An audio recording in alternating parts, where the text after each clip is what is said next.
After weeks on the move, he is starving.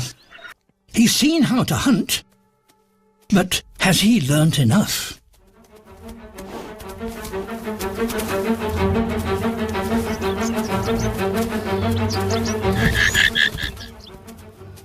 Not quite.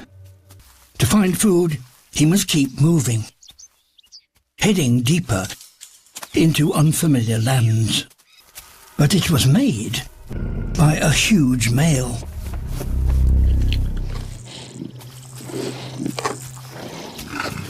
He's twice Machito's size and could kill him in seconds. But he's too hungry to give up now.